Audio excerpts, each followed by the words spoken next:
Hi, restaurant friends. Last video, we told you about some election result trends as many contests were still undecided. That remains true today.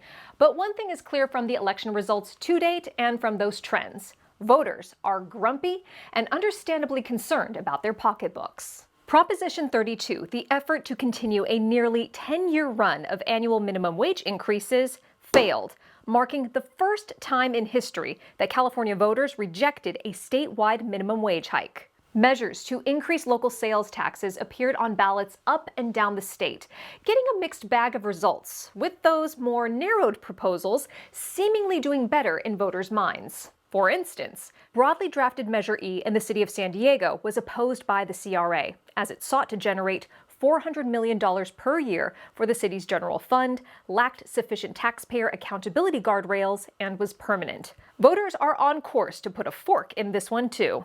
Elsewhere, voters' frustrations were evident in the successful recalls of the mayor of Oakland, Alameda District Attorney, and Los Angeles District Attorney. Other big city mayors were seriously challenged by political opponents or dumped from office outright. Republicans in the legislature did well and may even add to their bench. While Democrats will continue to have a supermajority in both houses of the state legislature, the data from the recent election does illustrate a noticeable shift from California voters towards center. And all in perfect timing too, as the new legislature will be sworn in for the 2024-2025 legislative session on December 2nd, and will have the largest number of new legislators that we have seen in over a decade. Meanwhile, the CRA advocacy team has been busy meeting with many of these new lawmakers about policy ideas for neighborhood restaurants and preparing for the next legislative session ahead. And speaking of preparing, everyone needs to prepare for polystyrene or foam foodware